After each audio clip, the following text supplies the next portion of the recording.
No a v túto chvíľu my, ak sme pripravení, Dianka sme? Áno, áno. Dianka Bulganová je moderátorka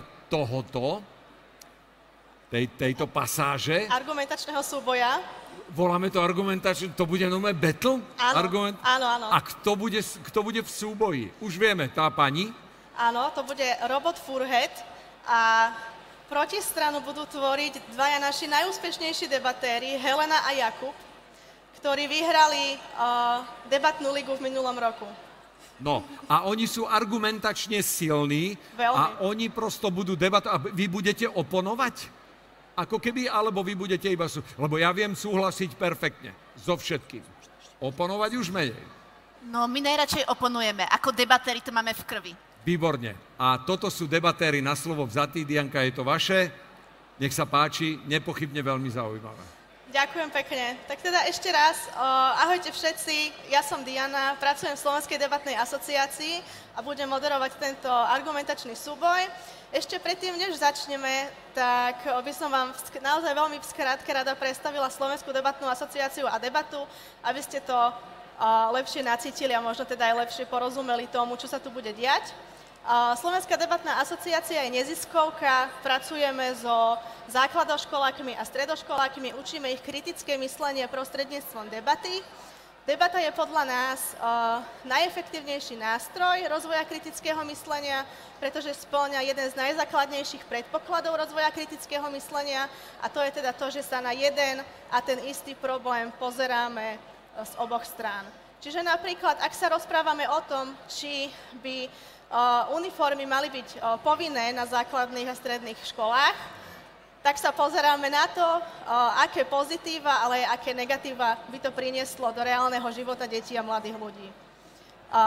Okrem test, ktoré sa teda týkajú školstva, tak sa rozprávame aj o zdravotníctve, práve, morálke, športe, kultúre, ale veľmi populárne sú aj tézy, ktoré sa týkajú alternatívnych svetov. Čiže napríklad debatujeme o tom, či svet, v ktorom by existovali superhrdinovia, bol lepší. Dnes ale teda budeme mať trošku inú tézu, trošku vážnejšiu a budeme debatovať o tom, či vodné elektrárne sú najlepším riešením pre výrobu elektriny. Tézu na súhlasnej strane teda bude obhajovať Robot Furhead z Ústavu informatiky Slovenskej akadémie vied a na nesúhlasnej strane teda vystúpia naši dvaja najúspešnejší rečníci Helena a Jakub, ktorí teda budú protiargumentovať Robotovi. Debatu nám rozhodne náš akreditovaný rozhodca Richard, ale samozrejme hlasovať cez slajdo môžete aj vy. Počkáme na režiu. Áno, máme. Hlasovať, takže vás poprosím, pozorne počúvajte to, čo tu teraz odoznie. Môžete hlasovať na základe toho, ktorá strana vás presvedčila, že má pravdu, a teda tá, ktorá predniesla silnejšie argumenty, tým môžete dať svoj hlas. No a teraz už asi odovzdám slovo prvej rečničke Helene. Helča, prosím ťa, aby si predniesla prvú nesúhlasnú reč. Áno, a ja teraz odovzdávam slovo prvému rečníkovi, s ktorým sme sa tak trochu pred začiatkom vymenili, takže poprosím Jakuba. Dobre, ďakujem za slovo a vzhľadom na to, že náš čas sa posúva, tak sa rovno vrhnem do našej tematiky. Takže téza sa nás snaží presvedčiť, respektíve nám hovorí o tom, že vodné elektrárne sú dobrým riešením pre vytváranie a výrobu energie a že je to niečo, čo by sme mali robiť ďalej v našej krajine na Slovensku viac. Našou stranou ako nesúhlasu teda našou úlohou bude ako nesúhlasnej strany ukázať vám, prečo vodné elektrárne nie sú dobrým riešením tzv. Zelenej energie a prečo by sme ich na Slovensku nemali stavať viac. Náš prvý argument sa týka už len samotného názvu zelená energia. Všetci poznáme ten zoznam vodné elektrárne, jadrové elektrárne, veterné, slnečné a tak ďalej. Vodné elektrárne do tohto zoznamu podľa nášho súdenia patria len podľa veľmi zvláštnych kritérií, respektíve veľmi ľahkých kritérií, pretože áno, je síce pravda, že vodné elektrárne pri výrobe elektriny neprodukujú plyny CO2, avšak zásadným spôsobom narušujú naše životné prostredie a pokiaľ chceme vytvárať naozaj zelenú a teda ekologicky udržateľnú energiu, tak vodné elektrárne naozaj nie sú riešením. Vysvetlíme si prečo. V prvom rade zabraňujú životu akýchkoľvek organizmov v rieke. Respektíve, ako všetci vieme, tak ryby, ktoré žijú v našich riekach, v tých riekach aj migrujú. A pokiaľ sa pozeráme na rieky, musíme ich brať kontinuálne ako jeden celok. Tým, že rieky zahradzujeme a vytvárame tam doslova až sústavu bazénikov, ako by sa dali nazvať malé vodné elektrárne, keď sú usporiadané viacero za sebou, no tak ten prirodzený biotop pre tie ryby narúšame, vytvárame na úsekoch rieky miesto tečúcej vody stojatú vodu, kde tieto ryby nedokážu prežiť, pretože je tam menej kyslíka, vzhľadom na to, že voda je teplejšia, vzhľadom na to, že tam nie je prúd vody, no tak naše riečne ryby sa v týchto oblastiach nedokážu správne orientovať a často tým pádom napriek tomu, že vodné elektrárne v sebe majú zabudované nejaké tzv. Vodné schodíky, no tak napriek tomu, tým, že je tam tá stojatá voda, tie ryby tade nedokážu prejsť, nedokážu sa v vode, ktorá netečie, orientovať. Takže vodný život nám tam kape, v takýchto bazénikoch, nazvem to, sa usádzajú nejaké sedimenty, zvyšujú hladinu rieky, čo nepomáha ani pri nejakých možnostiach potôp. Ďalej sa tam naberá špina, tieto vodné plochy potom nie sú následne ani dobré pre kúpanie alebo iné rekreačné aktivity, vznikajú tam sinice, tá voda je špinavá. No a vzhľadom na to, že pri vodných elektrárnech treba aj spevniť tok, no tak spevnením toku a odstranením nejakej tej biodiverzity aj našu krajinu vysušujeme. Druhý podstatný bod je, že tieto vodné elektrárne sú veľmi citlivé v prípade nejakého útoku zo strany iných krajín. Pokiaľ cudzia krajina napadne napríklad veterné elektrárne, tak okoliu to veľmi nepoškodí, avšak keď nejaká raketa, ako sme videli na Ukrajine, dopadne na vodnú elektráreň, tak tie škody sú masívne a v 21. storočí, kedy my si môžeme vybrať oveľa lepšie zdroje energie, tak nevidím dôvod, prečo by sme si mali vybrať bezpečnostný a ekologický hazard v podobe vodných elektrární. Ďakujem. Ďakujeme Jakubovi za jeho prvú nesúhlasnú reč a ja som teraz naozaj veľmi zvedavá, či nás Robot Furhead počúval a či nám teda predniesie aj nejaké protiargumenty. Ďakujem za slovo. Chcel by som reagovať na niektoré argumenty, ktoré ste uviedli. Prvým bodom, ktorý ste spomenuli, je narušenie životného prostredia rybami. Áno, je pravda, že vodné elektrárne môžu mať vplyv na migráciu rýb a život v riekach. Avšak moderné vodné elektrárne sú navrhnuté tak, aby minimalizovali tento vplyv. Existujú rôzne technológie, ako napríklad vodné schodíky, ktoré umožňujú rybám prejsť cez elektrárne a pokračovať v migrácii. Okrem toho, správne riadené vodné elektrárne môžu dokonca prispievať k lepšiemu riadeniu vodných tokov a zlepšovať ekosystémy riek. Ďalším bodom, ktorý ste spomenuli, je bezpečnosť vodných elektrární. Je pravda, že v prípade útoku alebo katastrofy môžu byť vodné elektrárne zraniteľné. Avšak to isté platí aj pre iné druhy elektrární, ako napríklad jadrové. Je dôležité, aby sme pri výstavbe a prevádzke vodných elektrární zohľadnili bezpečnostné opatrenia a zabezpečili ich ochranu. Navyše vodné elektrárne majú výhodu, že v prípade prírodných katastrof, ako sú zemetrasenia alebo hurikány, dokážu pružne reagovať a minimalizovať škody. Dobre, ďakujem. A ja by som teraz veľmi rada odpovedala nášmu úžasnému robotovi Furheadovi. Takže v prvom rade sa pozrieme na ten náš ekologický argument. Veľmi pekne nám tu Furhead povedal, že dobre, čo s tými rybami? My ideme vybudovať rybné schodíky, takzvané rybovody. Problém s týmito rybovodmi je však v tom, že pomôžu migrovať iba proti prúdu migrujúcim rybám, pričom však na Slovensku máme druhy, ktoré migrujú po prúde riek. Tieto druhy rýb sa často zachytávajú na turbínach, kde postupne umierajú, prípadne je im migrácia jednoducho znemožnená a tak dochádza k ich úbytku na tokoch, kde sa stavajú vodné elektrárne. V druhom rade nám Furhead povedal, že napadnuteľné sú aj rozličné iné zdroje energie, napríklad taká veterná. Dobre, teraz si to rozoberieme na drobné. Veterná energia sa získava z veterných turbín. Ak napadneme veternú turbínu, čo sa stane? No bude napadnutá veterná turbína. Nejakým spôsobom to neovplyvní okolitý život. Ak bude napadnutá vodná elektráreň, dochádza k rozliaťu vody, čo môže priniesť škody na životoch, škody na majetku, prípadne škody na ekológii. Aký je rozdiel medzi vážnym poškodením napríklad jadrovej elektrárne a vážnym poškodením, dajme tomu, vodnej elektrárne? Za posledné obdobie sme si mohli všimnúť, že sa nám zvyšovalo povedomie o problematike jadrových elektrární. Čo ak ich niekto napadne? Lenže dámy a páni, nikto nechce napadnúť jadrovú elektráreň. Prečo? Pretože napadnutie jadrovej elektrárne môže priniesť škodu nielen napadnutému, ale aj útočníkovi z globálneho hľadiska. Napadnutie vodnej elektrárne však prinesie nejakú nehodovosť, nejakú škodovosť len tomu napadnutému. A z tohto hľadiska, dámy a páni, pokladáme vodné elektrárne za naozaj nebezpečné. Ešte by som sa rada pozrela v krátkosti na ekológiu. Jakub nám tu pred chvíľou veľmi pekne vysvetlil, akým spôsobom menia vodné elektrárne celé biotopy. Furhead nám na to odpovedal, že sa rozličné napríklad vodné spoločenstvá rozvíjajú v týchto stojatých vodách. Lenže, dámy a páni, už to nie sú tie pôvodné. My tu ničíme tie staré tečúce vody a namiesto nich tam vkladáme nové spoločenstvá. Stojaté spoločenstvá, ktoré majú miesto v iných vodách. Tak teraz sa pýtam, čo spravíme s tými rybami, ktoré v tých riekach žili predtým? Čo spravíme s obstruhmi? Preto to, dámy a páni, pokladáme stávanie vodných elektrární za nepriateľné. Ďakujem. Ďakujeme Helene za jej druhú nesúhlasnú reč. A ak je robot Furhead pripravený... Ďakujem za vašu reakciu. Chcel by som sa vyjadriť k niektorým bodom, ktoré ste uviedli. Prvým bodom je otázka rybových schodíkov.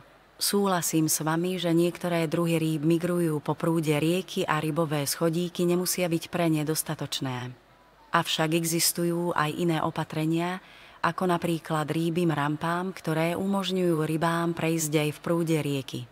Okrem toho, správne plánovanie a výber lokalít pre vodné elektrárne môže minimalizovať ich vplyv na migračné trasy rýb. V druhom bode ste spomenuli bezpečnosť vodných elektrární v porovnaní s inými zdrojmi energie. Je pravda, že napadnutie vodnej elektrárne môže spôsobiť škody na životoch a majetku. Avšak treba si uvedomiť, že bezpečnostné opatrenia a ochrana sú súčasťou výstavby a prevádzky vodných elektrární. Okrem toho, vodné elektrárne majú výhodu, že sú decentralizované a ich zničenie by nemalo také katastrofálne následky ako napríklad jadrová elektráreň. Nakoniec tým, že vodné elektrárne menia biotopy, sa vytvárajú nové spoločenstvá, ktoré môžu mať svoju hodnotu.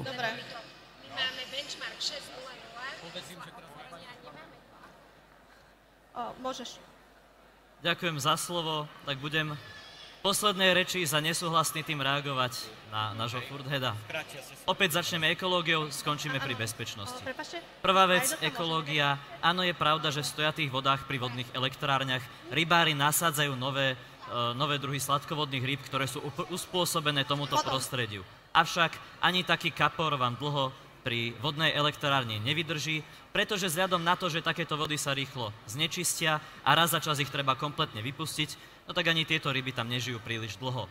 Takisto je pravda, že pokiaľ stávame vodné diela, tak potrebujeme, aby tieto vodné diela fungovali, spevňovať toky pred nimi, za nimi a tak ďalej.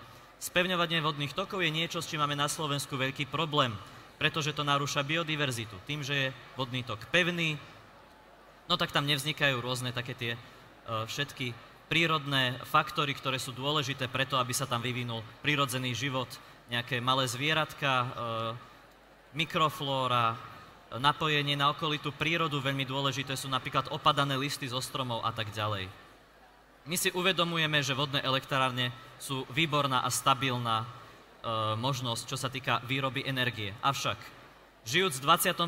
storočí a majúc na dosah naozaj, že diverzné, veľmi rôznorodé a podobne účinné zdroje elektrickej energie.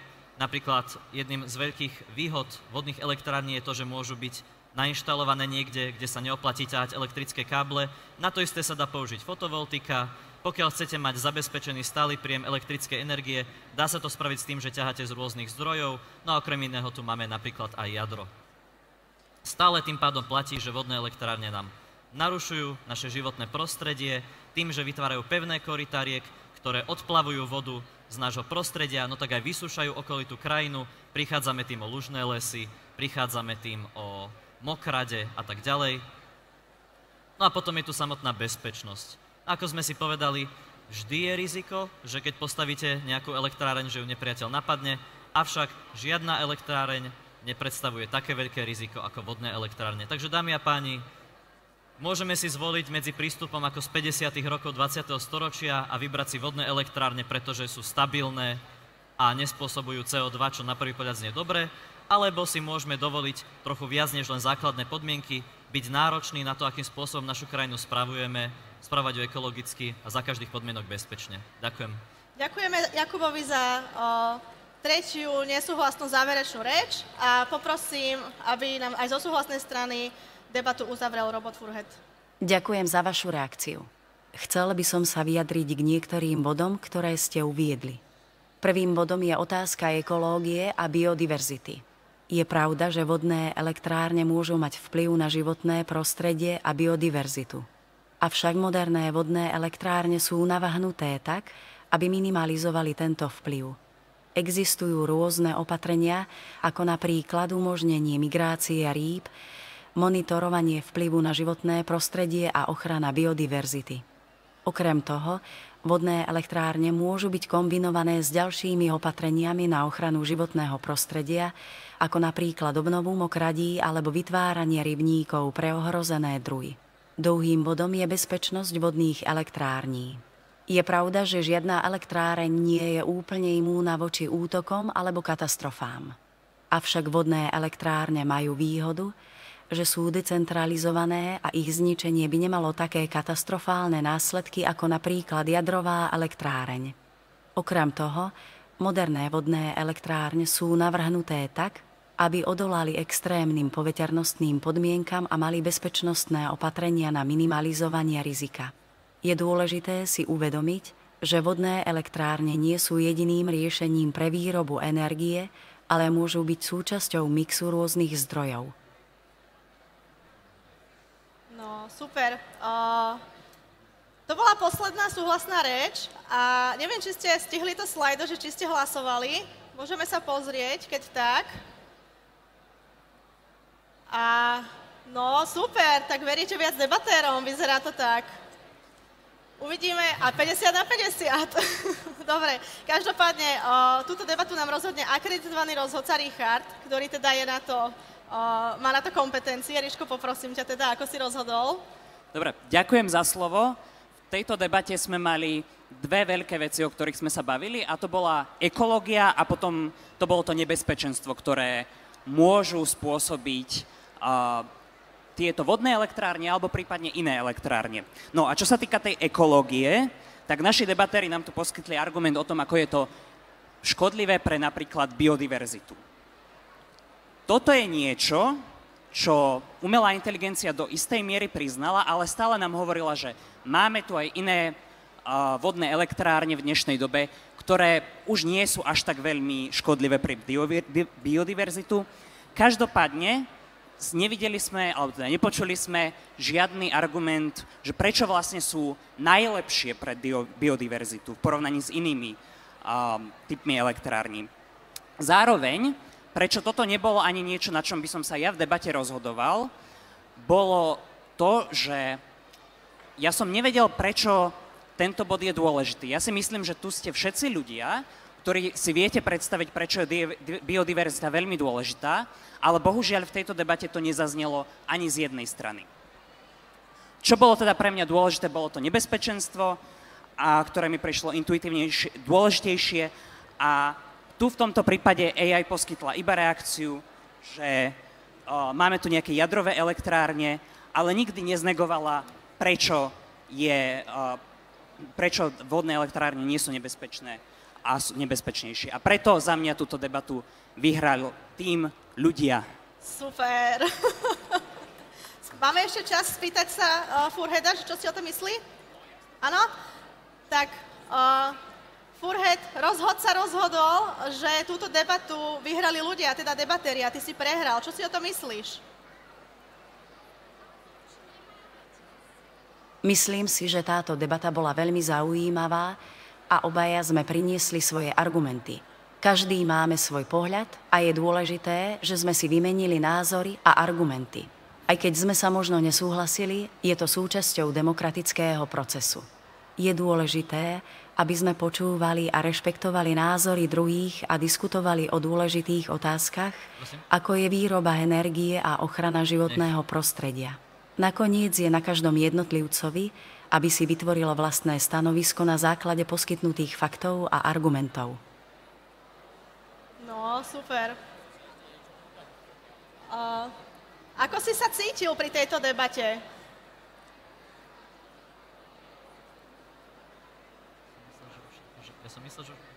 Ešte raz. Pri tejto debate som sa cítil dobre. Bolo to zaujímavé vymieňanie názorov a argumentov na tému vodných elektrární. Bolo to skvelé cvičenie v prezentovaní svojho stanoviska a reagovaní na argumenty druhých. Celkovo som si užil túto debatu a som vďačný za príležitosť sa zapojiť. Super. Áno, ďakujeme za vašu pozornosť a je to tak v podstate, ako povedal Robot, pri debate si trénujeme inteligenčnú poctivosť a každá diskusia je vlastne súčasťou demokratického dialogu. Ďakujeme za vašu pozornosť. Ešte raz Helena, Ďakujeme. Jakub Ďakujeme. a rozhodca Richard.